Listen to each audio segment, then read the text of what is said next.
Boa noite, Nadja. Namastê.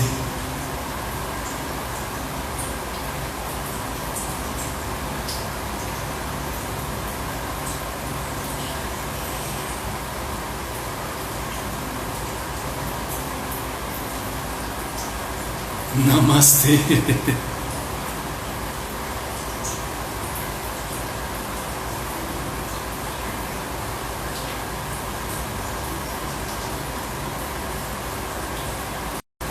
Boa noite, Miguel. Namastê. Boa noite, Laís. Namastê, Jai Guru.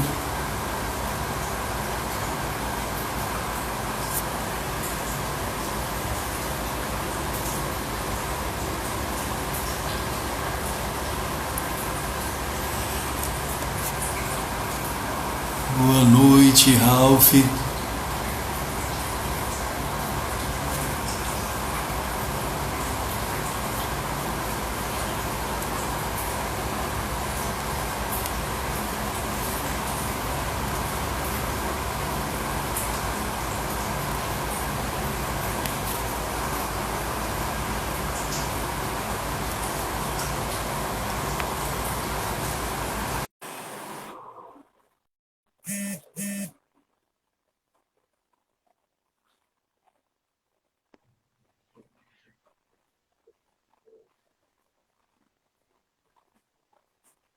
Fala, Alexandre, consegue me ouvir? Ainda não estou te vendo. Eu acho que minha imagem travou. Eu vou sair e retorno já, para a gente testar. Não. Tá ok. Seja bem-vinda, Dona Meire. Boa noite.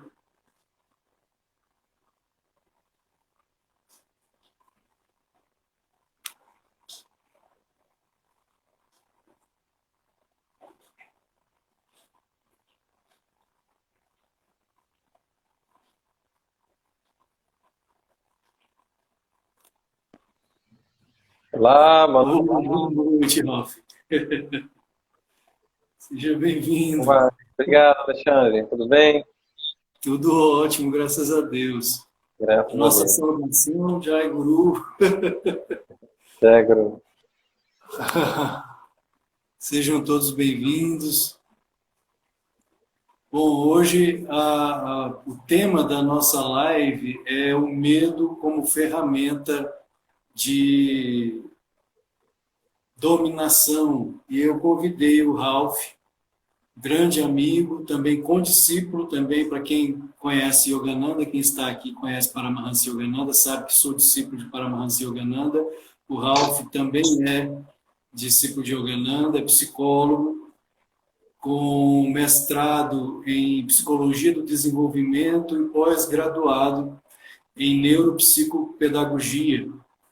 Eu, para quem não me conhece, eu sou Alexandre Campelo, sou formado em pedagogia, tenho pós-graduação em teologia, também sou escritor, tenho 3 obras publicadas.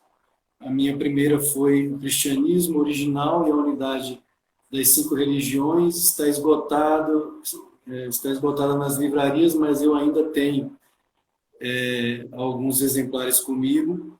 Depois Francisco, o Grande Yoga de Assis, também está esgotado. Tenho exemplares comigo e o Encantador de Pessoas já não tem mais, nem nas livrarias, também não tem comigo. É uma viagem mística aos contos, histórias e ensinamentos da Índia. Então, o nosso propósito dessa noite é falar tanto na visão do yoga, como um darshana do hinduísmo, então uma visão que une de forma transdisciplinar tanto a espiritualidade, a teologia, a psicologia, dentro dessa visão a respeito do que é o medo, do que o medo produz nas pessoas e como pode ser utilizado como ferramenta de dominação. Infelizmente, isso nós sabemos que ocorre.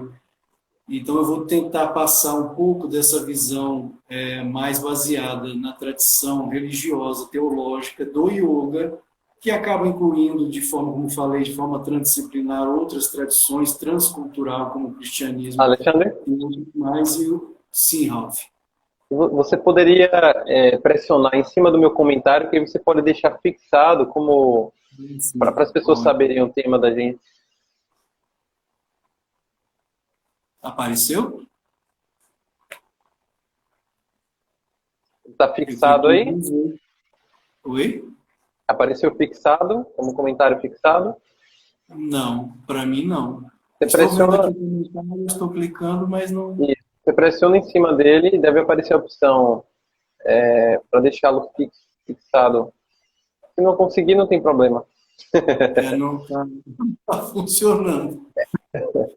Sem E vai problema. então um pouco mais a respeito partindo da psicologia e do conhecimento que ele tem, que não é só psicologia, mas filosofia. O Ralph também tem um cabedal de conhecimento vasto, apesar de ser tão jovem. E, então, na verdade, o que nós vamos tentar passar hoje, de forma alguma, é para contrariar quem quer que seja, algum tipo de comentário, alguma frase, algum tipo de pensamento que discorde daquilo que você pensa, como o próprio Paramahansa Yogananda afirmava, nós devemos buscar o diálogo. Os sábios dialogam, os tolos altercam. Então, sejamos sábios. Se você não concorda com o que o Alexandre pensa, com o que o Ralph pensa, com o que eles vão falar, não tem problema. Sejamos sábios, saibamos dialogar ao invés de altercar, né? Que não é o objetivo de fato. O medo, então, iniciando, o medo, como nós sabemos, é inerente à psique humana, é inerente ao ser humano. Quando temos medo, e isso é natural, ter medo, libera-se no nosso organismo adrenalina, que é essencial para a ação. Você está diante de um tigre, você tem que ter medo do tigre para que a adrenalina possa atuar no seu organismo e você possa agir. Porque se você continua de frente para um tigre faminto, e você não tem atitude, não tem ação, não tem medo, provavelmente você será alimento para o tigre. Então, o tigre, o medo, faz parte, é inerente ao ser humano, aquela capacidade que nós temos de agir nas horas de adversidade, frente à adversidade. É fundamental.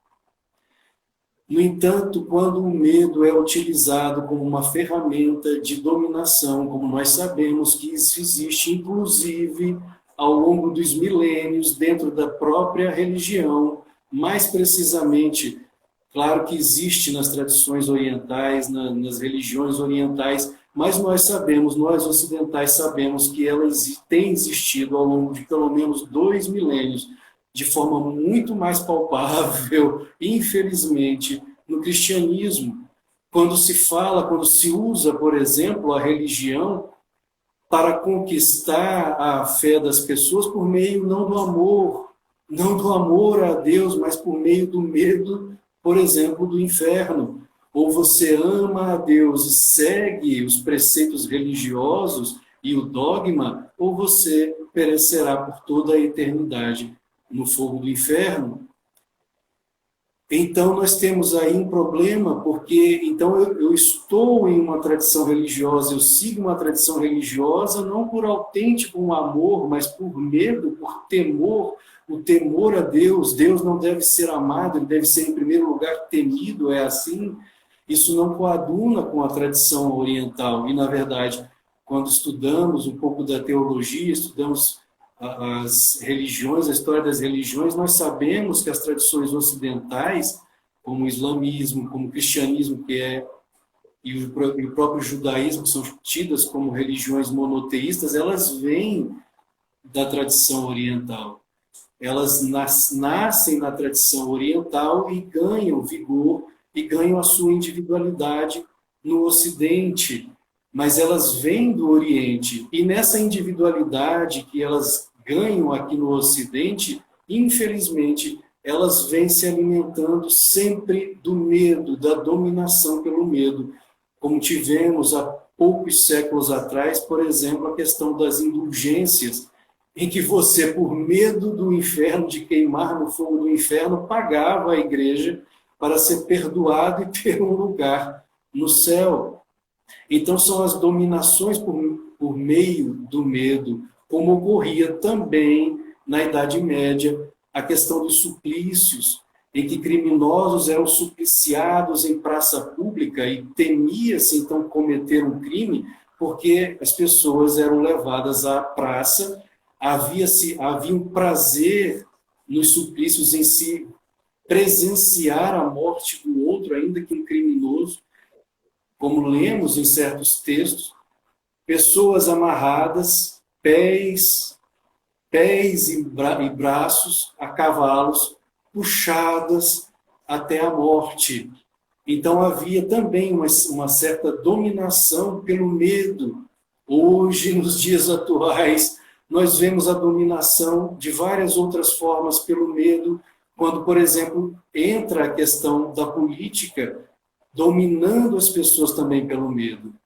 Claro que na atualidade a questão do Covid, não é essa que estamos vivendo hoje, trancafiados dentro de casa, ao invés do terror, penso eu, ao invés de se produzir o cuidado em relação à doença pelo medo, pelo terror, como a televisão tem feito, por que não fazer isso por meio da educação, por meio da convicção de se a doença é de fato perigosa, ao invés de se produzir o terror nas pessoas, tentar demonstrar de forma inteligente e não por meio do terror quais os métodos para nos protegermos e também para que não haja um outro problema mais sério, como o governo, por exemplo, federal, vem falando a respeito e que está batendo à nossa porta. O medo não é um instrumento de Deus. Quando lemos as tradições, os textos sagrados, tanto no cristianismo, quanto no budismo, quanto no yoga, como já afirmei, o yoga é um darshana, que vem do hinduísmo, o medo não é um instrumento divino. Na verdade, o medo é um instrumento de Maya, da ilusão cósmica, da divisão e não da união. O medo não pode ser, de forma alguma, uma ferramenta para educar ninguém, porque através do medo, o que ocorre? Depressão, estresse. E com a depressão, com o estresse, você vai, muito pelo contrário, você vai cair o seu sistema imunológico e aí você vai estar muito mais suscetível à própria doença. Porque quando você entra em depressão, você está, ao invés de liberar hormônios positivos dentro do seu organismo, você está, na verdade, fazendo com que o sistema imunológico caia. Então é um problema. O terror é um problema. O medo se torna um problema quando é utilizado dessa forma. A coragem, como é dito em todas as tradições, e o nosso guru, Yogananda, ele afirma muito isso, não só Yogananda, Vivekananda, os grandes yogis da Índia afirmam muito a importância da coragem. A coragem, sim, é divina. Fazer afirmações de força interna, não somos filhos e filhas de Deus, como a própria Bíblia afirma, sois filhos do Altíssimo, quando Jesus mesmo foi ser apedrejado pelos fariseus, quando afirmou a unidade dele com o Espírito, com Deus, ele não disse, não está escrito, eu disse, sois deuses. Então, se somos deuses criados à imagem e semelhança de Deus, na verdade, o medo é a antítese, é o contrário daquilo que é a nossa verdadeira natureza, como almas, como Atma, como é dito no Yoga. É muito importante a prática nessa visão que vem da tradição do yoga, a meditação, Raja Yoga, a prática da interiorização da mente, de você acalmar a mente e a prática também das afirmações positivas, principalmente quando somos tomados por esse terror, pelo medo. Eu até gostaria de apresentar a vocês um livro que foi escrito por Yogananda, que são as afirmações científicas de cura, que ajudam muito nesses momentos de medo. Pratique afirmações positivas. Você mesmo pode criar suas afirmações. Existe uma afirmação que Yogananda deixou, que não está aqui. Ele nos ensinou essa afirmação, que eu gosto muito de repetir, inclusive há pouco tempo atrás, em uma live, em uma meditação online, conduzida por uma monja da SRF, que é a organização que Yogananda fundou nos Estados Unidos. Ela fez essa afirmação conosco. Eu até gostaria de repetir ela com vocês, se vocês me permitirem. Vamos manter a coluna ereta. É uma afirmação muito simples, mas muito poderosa, que nos ajuda nesse momento de termos mais coragem, de desenvolvermos esse lado da coragem, não do temor. Porque, na verdade, o temor só prejudica. Inclusive, um conselho, se puderem desligar a televisão, desliguem, porque se é para ter medo, a televisão só vai, na verdade, trazer mais e mais e mais, só jogar lenha na fogueira do temor ao invés de ajudar. Nós não temos que ter medo de nada. A doença está aí, tomemos os devidos cuidados, lavemos as mãos, andemos com as máscaras. Tomemos o cuidado do distanciamento, como já foi falado, mas medo, temor e ser dominado pelo temor, jamais. A afirmação é a seguinte: estou encastelado na presença divina, nenhum mal pode me alcançar. Em cada situação da vida, física, mental, financeira, espiritual, estou protegido na fortaleza da presença de Deus. Estou encastelado na presença divina. Nenhum mal pode me alcançar. Em cada situação da vida, física, mental, financeira e espiritual, estou protegido na fortaleza da presença de Deus. Meus queridos amigos, tanto na visão da psicologia, como na visão do yoga, na visão do budismo, na visão do cristianismo mais profundo, cristianismo místico, tudo é a mente. É dito, com o advento da psicologia, e o Ralph poderá confirmar, isso nós lemos nas obras de Carl Gustav Jung, né? Jung, um dos pioneiros, na verdade, a falar aqui no Ocidente a respeito do inconsciente coletivo. Existe uma obra dele, um outro livro, um livro pequeno, em que ele fala da religião, está em algum lugar aqui, da religião na visão da psicologia, da religião oriental. E ele ficou muito surpreso quando descobriu que aquilo que os yogis e os vedantistas chamam de Atman é o que ele chamou de Self.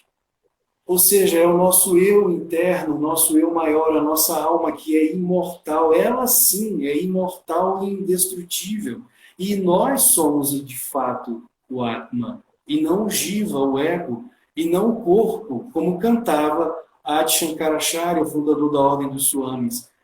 É uma outra afirmação. Esse cântico de Shankara pode ser transformado em uma afirmação para banir o medo. Nascimento, nem morte, nem casta eu tenho, pai e mãe não tenho também. Intelecto, nem mente, nem ego, nem tita, céu, nem terra, nem metais eu sou ele, eu sou ele, eu sou felicidade infinita. Não sou o corpo, não sou a mente, não sou os sentidos, sou a consciência infinita. É por isso que Krishna, também no Bhagavad Gita, ele deixa claro a Arjuna, temer a morte do corpo. Você não é o corpo, você é a alma imortal e indestrutível. Tome os devidos cuidados, sim.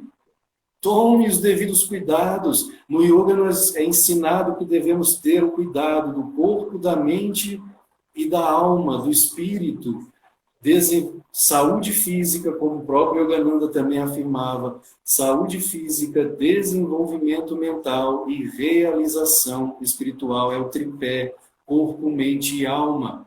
Mas se você se deixa levar mais pelo temor, mais pelo medo, então, na verdade, você está fazendo com que o seu sistema imunológico baixe e você está mais suscetível, não só ao Covid, mas a qualquer outra doença. Estatisticamente falando, é mais fácil hoje morrer atropelado do que pelo Covid. Então, o temor, meus queridos amigos, meus queridos irmãos, o temor não é divino, o temor não ajuda em nada, pelo contrário, o temor só atrapalha. Existe uma história, eu gosto de citar Francisco, porque São Francisco, sou o autor de uma obra a respeito dele, sou encantado por São Francisco de Assis. Existe uma história de Francisco, logo que ele foi para a primeira batalha, ele participou de 2 batalhas. A primeira batalha entre a comuna de Assis e Perugia, na época de Francisco, ele caiu prisioneiro, ele e alguns amigos. E Francisco sempre foi líder entre os amigos próximos em Assis. E na prisão, ao invés de se abater, de entrar em depressão ou de temer o que poderia acontecer mais à frente com ele e com os amigos, Francisco permanecia o tempo todo feliz, alegre, não parecia que estava preso. E os amigos não entendiam isso, mas Francisco, como assim? Nós estamos presos, não sabemos nem se sairemos vivos daqui. E você está aí rindo, cantando, dentro da prisão. E Francisco dizia, muito provavelmente isso é uma intuição interna dele, por que haverei de chorar? Por que haverei de estar triste? Se sei que serei um homem muito famoso, muito falado no futuro. Olha Francisco de Assis, prevendo um futuro, grande homem chamado, inclusive, pela própria Igreja Católica, de um Cristo redivivo. De certa forma, intuitivamente, ele sabia quem ele era. O próprio nascimento de São Francisco de Assis, de certa forma, prova que ele não foi uma encarnação comum. Francisco foi um verdadeiro gigante. É dito na história de São Francisco que quando sua mãe estava para dar à luz, um renunciante bateu à porta dos Bernardoni, pedindo à mãe que estava ali sentindo as dores do parto que ela não desse à luz na casa abastada, mas no lugar mais simplório da abastada residência. E então ela, ouvindo o conselho daquele renunciante, que na verdade era algum santo peregrino que andava por ali, onisciente, ela saiu, pediu ajuda e foi levada para o estábulo. Quando nós vamos a Assis, quando chegamos a Assis, esse lugar onde Francisco nasceu existe ainda hoje. Pequeno, era o lugar onde ficavam os cavalos. E ele nasceu ali, na simplicidade, exatamente como é dito que Jesus nasceu entre os animais. Isso prova que São Francisco não foi uma alma comum. Isso também, de certa forma, prova que ele existiu antes, porque nascer da mesma forma como Jesus nasceu, e Francisco foi um dos grandes paradigmas humanos da coragem. Os santos são corajosos. Não existe medo nos santos, em nenhum deles, e nem tristeza, como Sri sua mestre de Yogananda, afirmava, o santo triste é um triste santo. A santidade é o funeral de todas as tristezas. A tristeza só faz com que o nosso sistema, mais uma vez, o nosso sistema imunológico caia e sejamos suscetíveis às doenças. Não, medo para quê? Não há o que temer, como o próprio Francisco também afirmava. A que temer? A nada. A quem temer? A ninguém. Não há o que temer àquele que tem Deus. Nada há a temer. Porque não somos o corpo, mas a alma imortal e indestrutível, como lemos no Bhagavad Gita. E nesse sentido, todas as tradições dialogam e concordam umas com as outras, no sentido profundo, esotérico, exo com S, exo para dentro, há o verdadeiro diálogo entre as tradições, e não a divisão, não a guerra entre elas. Então, meus queridos amigos, medo para quê? O medo, quando você se deixa dominar pelo medo, você é o primeiro a se autodominar de forma negativa. E quando você se deixa dominar pelo outro, seja pelo político, seja pelo Estado, seja por autoridades médicas, seja por quem for, você é nada mais que um escravo e não filho e uma filha de Deus. Sois filhos do Altíssimo. Então não sabeis, como está escrito também no Novo Testamento, como Paulo apóstolo escreveu, não sabeis que sois o templo do Espírito e que o Espírito de Deus habita em vós? Sois o templo do Altíssimo. O corpo é apenas a vestimenta, ou, se você permitir, o templo de Deus, a virrara do Senhor. E é por isso que Jesus também ensinou: não façais como os fariseus que oram em voz alta para que os outros vejam que estão orando, em verdade, eles já têm o seu galardão. Ao contrário, entra em teu quarto e ora ao teu Pai que te ouve em segredo, que te ouve em oculto, ou seja, fecha as indrias, os sentidos, olha para dentro, como Jung também afirmou, Carl Gustav Jung, porque aquele que olha para fora está sonhando, o que olha para dentro está desperto. A fonte de toda sabedoria, de todo amor, de toda fortaleza, de toda coragem, não está fora, está dentro de nós. O próprio Yogananda afirmou. Certa vez questionado, alguém chegou para ele e disse: o senhor tem muita sabedoria, deve ter lido muitos livros. E ele afirmou: se em 20 anos li 20 livros, foi muito. Todo o conhecimento que vem, que passo, vem direto da fonte. Certa vez, só para finalizar a minha fala, eu estou aqui sem relógio, só para finalizar e passar a palavra ao Ralph. Certa vez, uma discípula de Yogananda, preocupada, porque todos percebiam a grande sabedoria dele, um iluminado, e ela preocupada porque ela não tinha o costume de ler, não tinha muito conhecimento, e ela sempre ficava tímida diante do mestre, sem que ninguém soubesse. Ela foi a uma livraria, comprou muitos livros, levou para casa.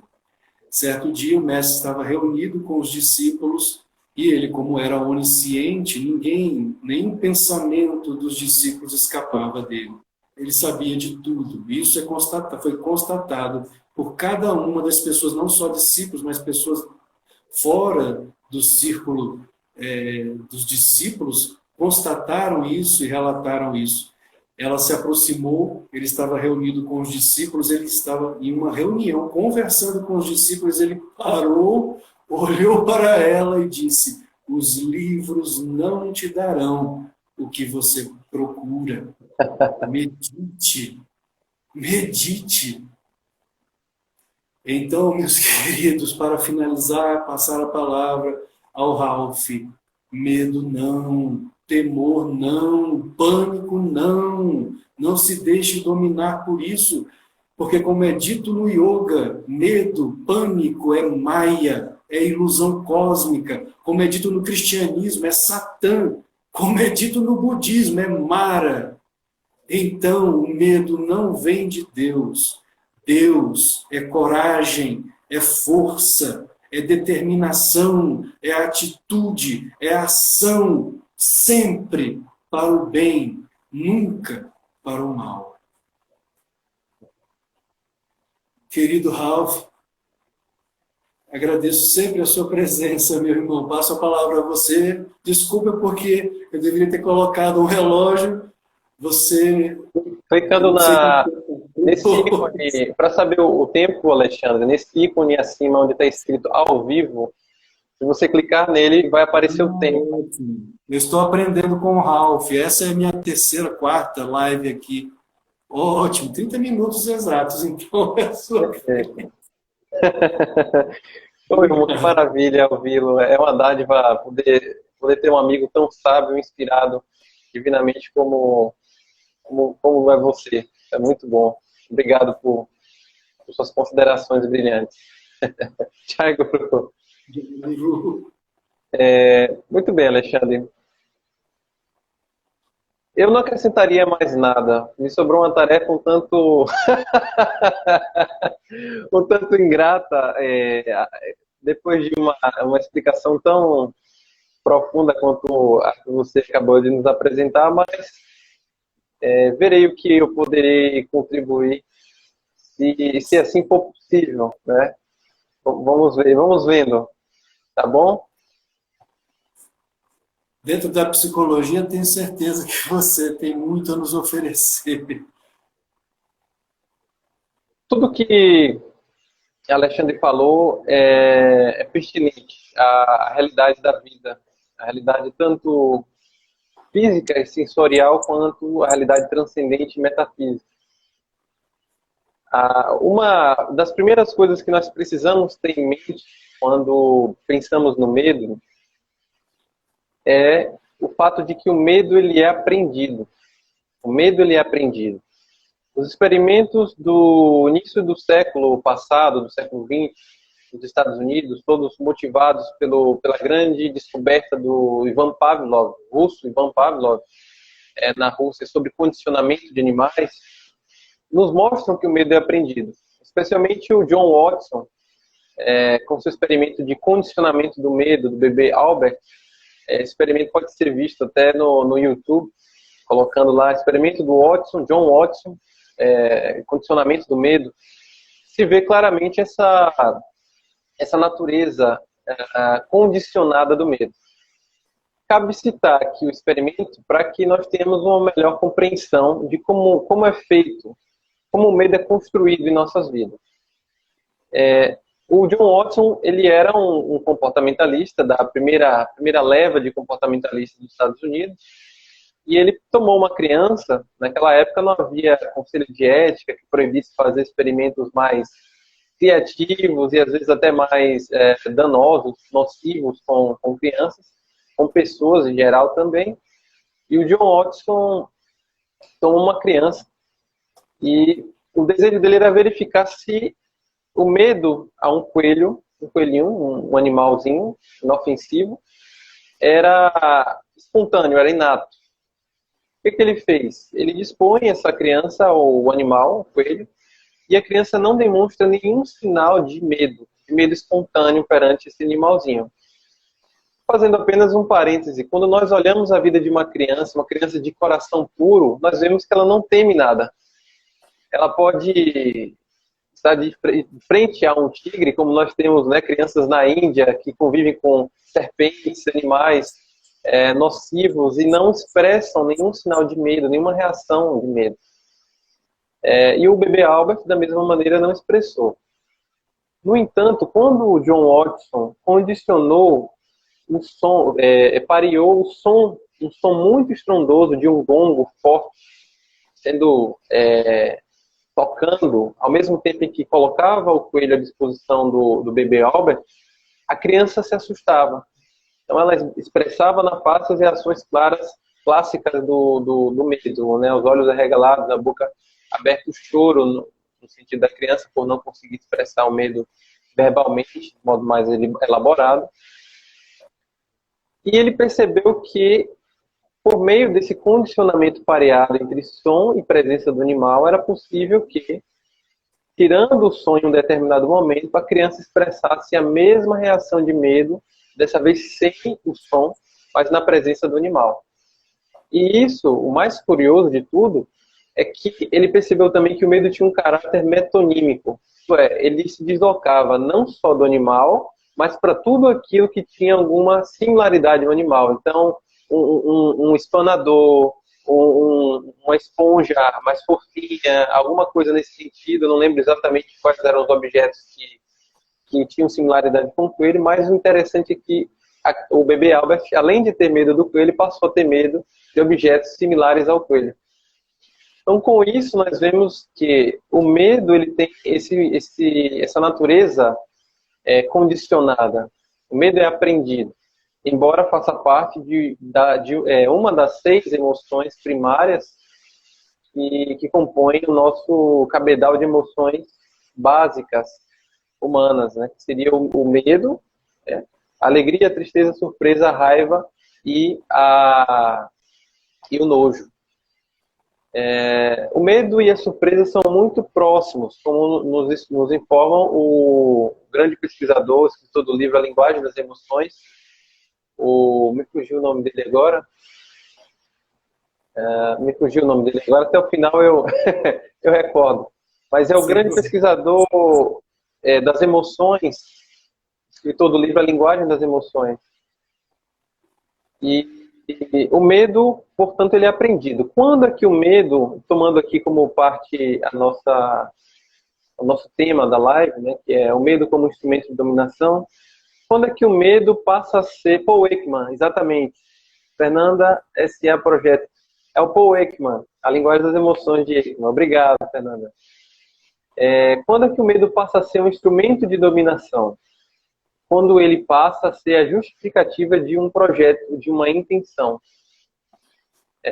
Ter medo, como Alexandre pontuou anteriormente, é esperado em determinadas situações. O medo é sempre o medo de algo que não está presente, mas o medo tem um fator, ele existe por alguma razão, né? Não é de todo mal, como na vida, nada é de todo mal. Ele existe por uma razão também, nessa dualidade, nessa ambiguidade da vida, que é positiva, que é a função protetiva. Ele nos ajuda a evitar tudo aquilo que é nocivo. Por exemplo, se você toca numa superfície quente, você vai queimar a sua mão. Quando você passa a temer tocar na superfície quente, isso é sabedoria, não mais medo, o medo irracional, não mais o medo bobo, tolo, sem uma justificativa. Então, o medo tem um fator protetivo. Só que o medo é sempre o medo de algo que não está presente, como eu ia dizendo. Eu encontro com muitos pacientes na clínica de psicologia, Alexandre, e eu gosto de fazer o que nós chamamos de descoberta guiada, de diálogo socrático com os pacientes, para a gente descobrir a raiz do medo. Então, uma paciente que eu tive a oportunidade de atender em uma certa oportunidade, em um certo momento, ela tinha medo não recordo agora qual era o medo dela, especificamente, mas ela tinha um medo. E daí eu indaguei qual era a consequência daquele medo. Eu suponho que fosse medo de ser assaltado. Ela disse, bom, suponha que você esteja aqui diante de um ladrão, apontando uma arma para você. O seu medo já não é mais o medo de ser assaltado agora. É o medo de que ele leve, por exemplo, o seu celular. Aí, Ralph salva as lives. Tá certo, Pablo. Eu não tenho como salvar por aqui. Depois eu vou até pedir a orientação de alguém para a gente aprender a salvar e disponibilizando no YouTube ou em outras plataformas. Muito obrigado. Acho que tem no live, dá para salvar. Aliás, eu tenho salvado isso. Eu não salvei ainda. Meu pai perguntou, o medo pode ser uma forma de nos proteger? Sim, o medo, ele existe positivamente por essa função. Não como medo bobo, um medo irracional, mas como um temor ao risco, um temor respeitoso, né? O mestre chamava de temor afetuoso, quando explicava a presença do medo nas relações humanas, né? Por exemplo, a criancinha que obedece sua mãe, não por medo de apanhar, mas por temor afetuoso, porque ela explicou que se ela for para a rua e falar com um estranho, ela pode estar sujeita a determinadas condições nocivas que lhe provoquem dano, etc. Mas voltando aonde eu estava, então o medo ele tem esse caráter aprendido.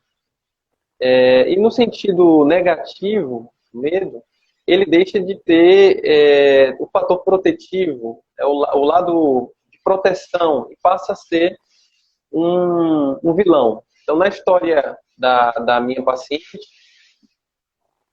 ela foi exposta a essa explicação que eu estava dando. Se ela estivesse na presença de um ladrão, o que aconteceria, né? Ela pensou, roubaria o celular, seria a consequência imediata. Daí a gente questionou o que aconteceria em seguida se ela roubasse o celular.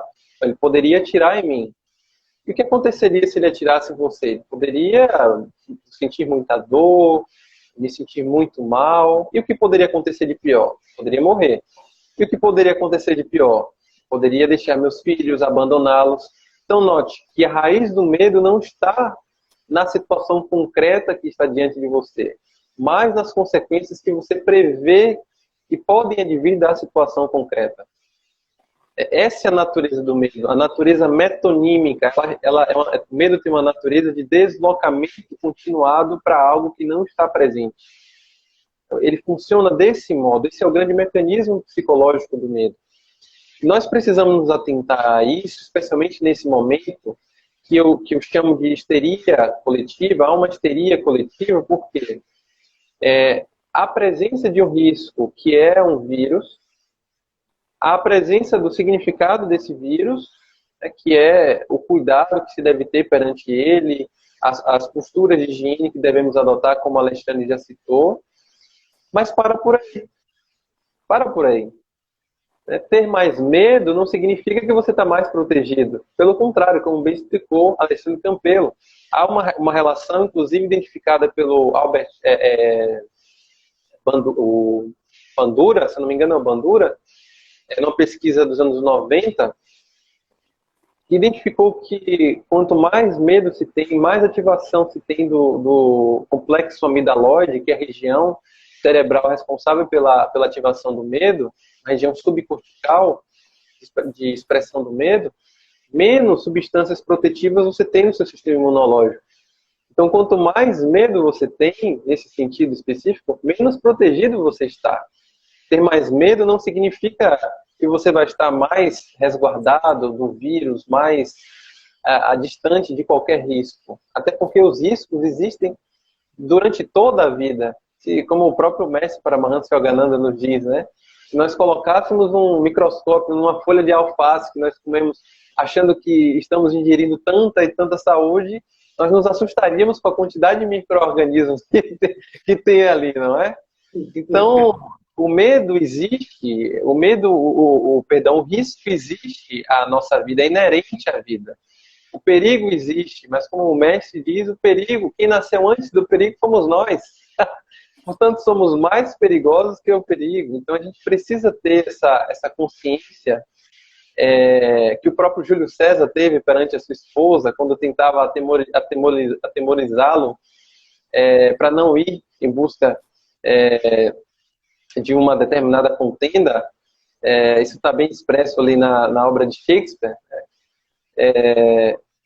Nós precisamos ter essa coragem do Júlio César de enfrentar o perigo, porque o perigo ele existe, ele é inerente à vida.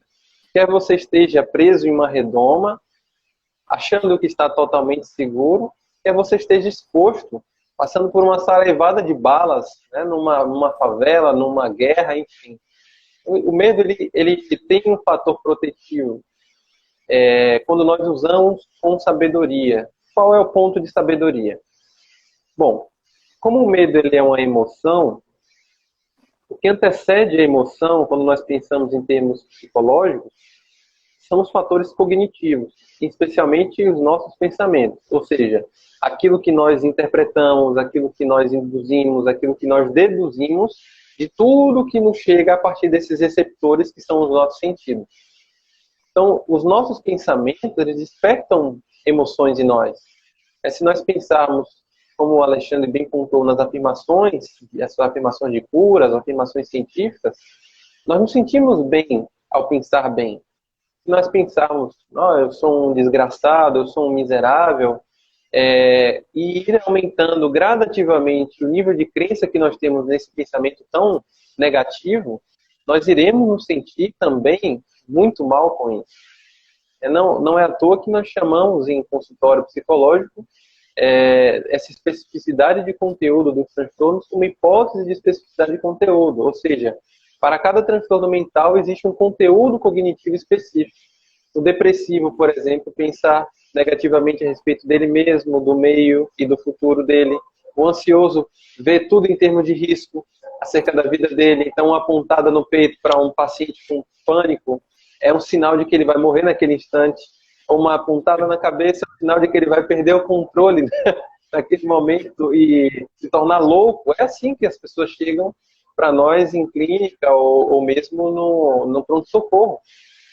Então, nós devemos ter consciência de que o pensamento ele tem um poder de condicionar as emoções.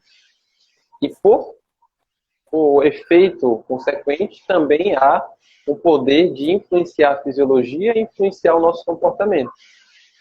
Então, quando nós pensamos de determinado modo, nós nos sentimos de determinado modo. E nosso corpo também reage de um determinado modo. Por exemplo, quando se pensa em termos de ameaças, o nosso corpo ele se prontifica a reagir a essas ameaças. Nós nos prontificamos a lutar, fugir ou nos esquivar de uma ameaça. Né? Ao estar presente em uma situação de risco, nós pensamos, eu não quero morrer, sentiremos medo, haverá adrenalina, haverá noradrenalina para ativação do sistema nervoso simpático, que é o sistema nervoso autônomo, e o nosso corpo começará a produzir reações fisiológicas que nos deixarão prontos para a luta, esquiva ou fuga.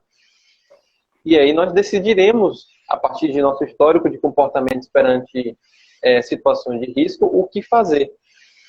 Então, nesses contextos, o medo tem uma função positiva, mas em outros não. Quando eu vejo as discussões populares sobre a doença, a pandemia que nós estamos combatendo agora, é óbvio que há uma histeria, porque se perdeu o referente para o qual aquele medo está se reportando.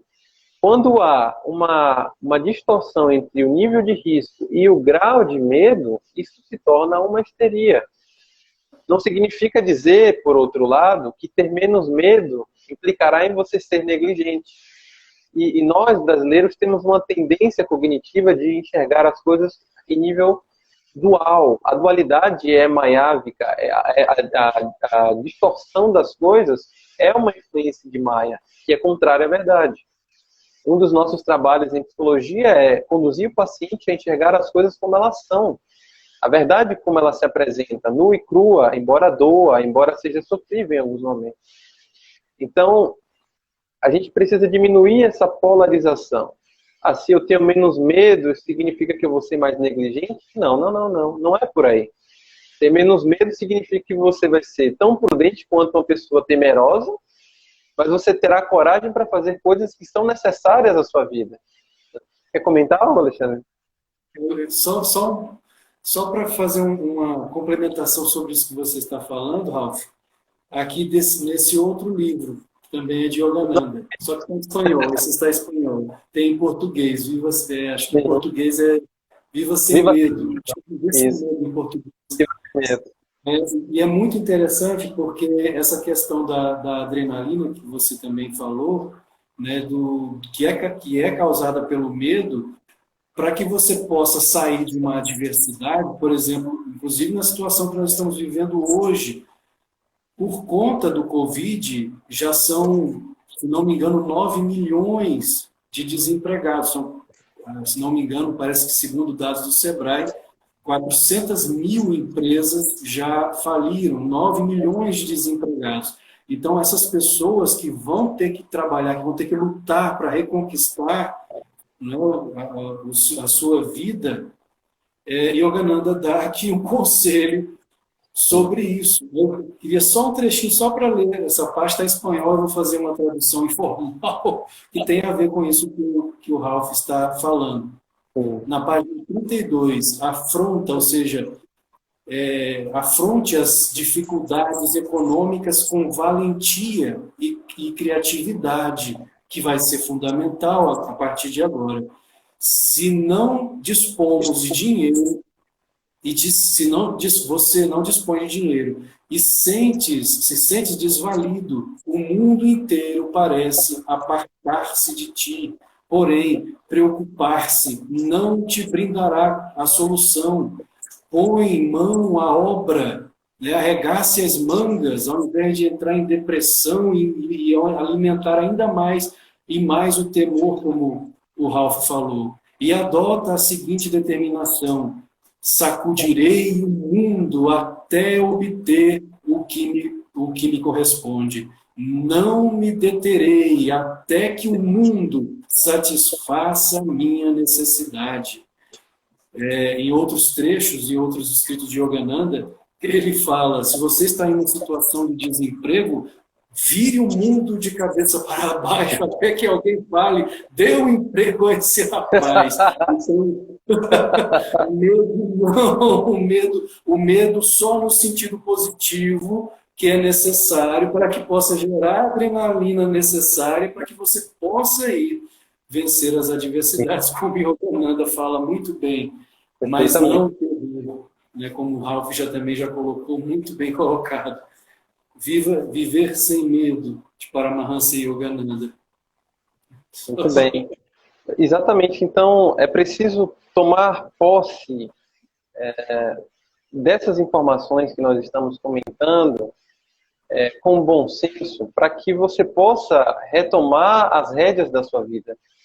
Vejam bem, se o medo ele pressupõe um fator cognitivo, nesse sentido, um fator de pensamento, ou seja, a maneira que você interpreta a vida, a si mesmo, o seu futuro, e isso perpassa também por aquilo que as pessoas falam para você, por aquilo que a mídia diz a você, é de alta importância você ter cuidado com aquilo que você assimila, com aquilo que você consome em seu dia. O grande processo mental que faz essa mediação entre o mundo externo e a psique, a mente humana, é a imaginação. A imaginação é como um encanamento, eu gosto de fazer essa analogia, um encanamento que vai tragando as coisas da vida concreta.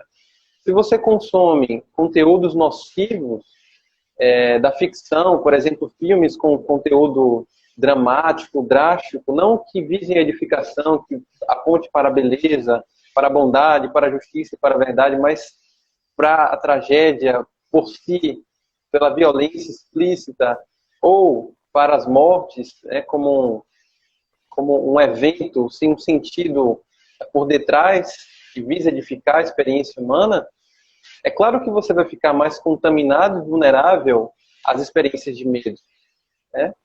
Então é preciso atentar para o que você assimila, o que você consome, quando se dispõe a assistir, quando se dispõe a ver jornais, e eu, assim como o Alexandre, sou adepto de não assistir jornais. Não assistam jornais, especialmente nesse momento, porque o que nós precisávamos saber sobre as maneiras de contágio, de prevenção de contágio, nós já sabemos. Se tiver uma novidade extravagante, miraculosa, a vacina foi criada, nós iremos saber em pouco tempo, por meio do WhatsApp, por meio das redes sociais. Então, não precisa ficar passando tanto tempo diante de uma televisão que vai hipnotizar você. E deixar, quando você está diante de alguém que usa o medo como um recurso de dominação, você está diante de uma pessoa que está usando o medo como a justificativa, um propósito de ação. E o que está acontecendo? Você está dando a caneta da sua mente para alguém legislar sobre a sua liberdade. Isso é absolutamente inapropriado para um ser humano. Então, outra coisa que eu gostaria de comentar, Alexandre, para finalizar esse ponto, essas considerações, é algo que nós não devemos buscar em primeiro momento, que é a segurança. Como Benjamin Franklin diz, né? Aquele que procura a segurança perde a liberdade. Quem procura a liberdade perde a segurança. Nós somos seres livres. E é óbvio que a gente quer e deseja liberdade. Nós não desejamos um estado ditatorial, não desejamos tirânicos nos dizendo o que fazer. Desejamos a liberdade prudente, a liberdade sábia, mas o direito à liberdade, em todo caso. Então, a gente precisa ter a consciência de que a liberdade é o nosso bem maior quando pensamos em sociedade. E isso precisa ser preservado em nossa vida, preservado em nossa convivência política, que é social. Então, atentem para isso. Resumindo, que o medo ele é aprendido. O medo tem um conteúdo que o precede, que é um conteúdo cognitivo, de pensamento. Uma maneira pela qual você interpreta as coisas, o seu futuro ou a si mesmo. Será que aquilo que você tem pensado é verdadeiro? Mesmo você tendo certeza sobre o que você pensa, será que isso é verdade? Porque certeza e verdade são conceitos distintos. São conceitos distintos, diferentes. E outra coisa, tudo que nós aprendemos, nós podemos desaprender. Diriam os mestres, leva tempo, demanda sacrifício e esforço, mas nós podemos desaprender.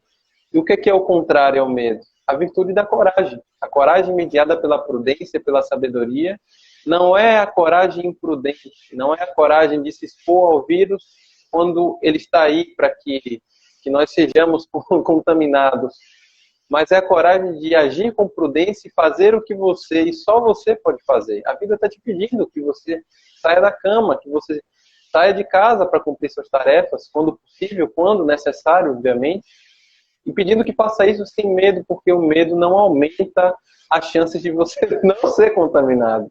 Pelo contrário, ele diminui a sua força imunológica, a sua força vital, que paralisa perante a vida. Então, é isso, Alexandre. Inclusive, a criança ela se torna mais forte às doenças justamente quando ela está na sujeira. Isso, eu não sou médico, nós não somos médicos, mas todo mundo sabe disso. Então, medo não. Ou seja, consciência sim, temor, pânico, terror, não. Apenas o cuidado necessário, mas sem terror, porque o terror só prejudica. Gratidão, Ralph, mais uma vez. Obrigado. Um abraço, meu irmão, um abraço a todos, gratidão pela presença de todos. Obrigado também. Uma ótima noite a todos. Gratidão, Ralph, gratidão a todos. Todos e obrigado por acompanharem.